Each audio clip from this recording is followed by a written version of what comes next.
O Mother Nui, stretch high above this valley. Your starry body is our glory. Then see the hawk of yonder Ahurquit, his fiery splendor, oh so mighty. He brings a light for all our weary souls. He makes the broken spirit whole.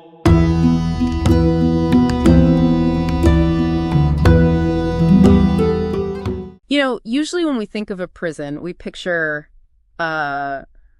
thick iron bars or like concrete walls. Right. So- Yeah. Like a physical reality you can actually see and touch. Exactly. You're locked in, the boundaries are undeniable, but what if the door was wide open, the locks were totally broken, but you just stayed in the cell? I mean, that is the ultimate psychological trap. It really is. And that trap is exactly what we are unpacking today in our deep dive into a, frankly, kind of mind-bending analysis of the Tarot's Devil card. Yeah, specifically Arcanum XV. Right. We're looking at this modern synthesis that proves this card is not about, a literal horned monster waiting to punish you.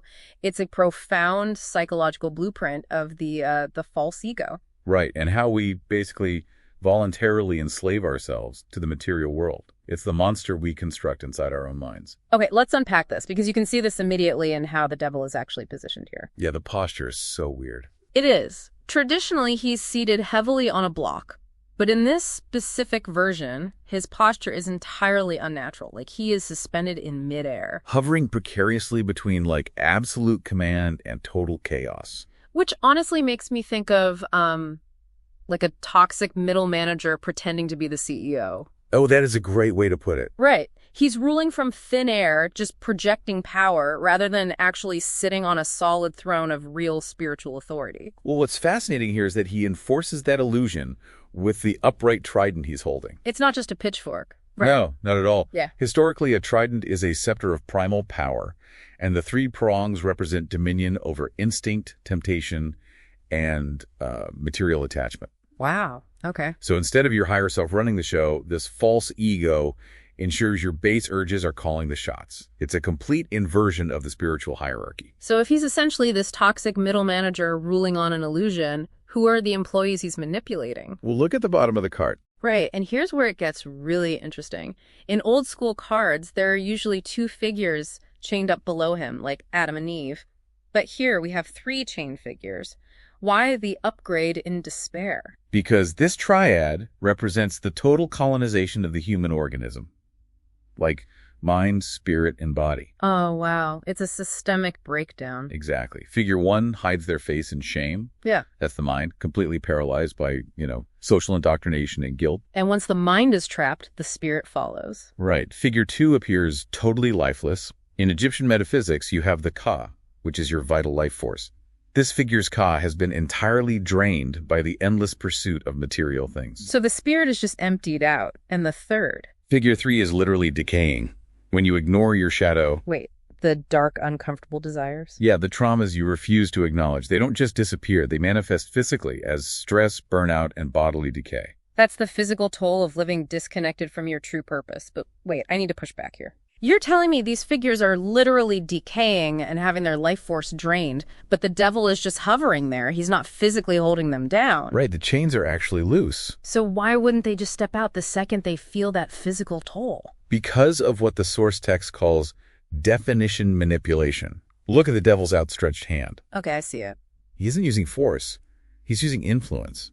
He manipulates definitions to keep them compliant, like rebranding greed as financial security. Or rebranding addiction as pleasure.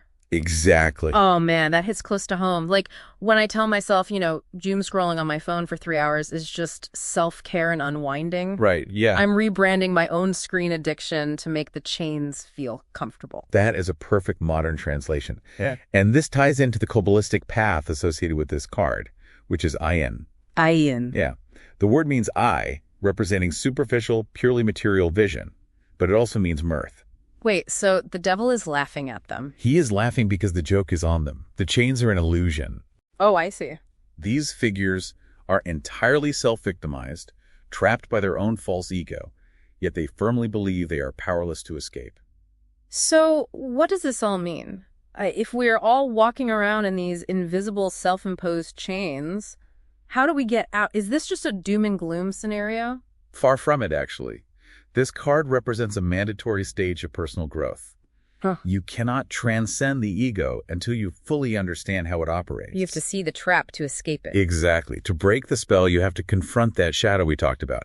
You have to recognize those illusory chains for what they are and actively reclaim your vital energy. Before the false ego collapses entirely. Right, which leads to the explosive, chaotic destruction we see in the very next card, the Tower. You literally have to realize the cell door is open and just walk out. The source text actually links this devil archetype to the modern rock star lifestyle. Oh, yeah, the idea that money and status fix everything. Exactly. And it even compares it to corporate dictators like the fictional Isaac Westcott.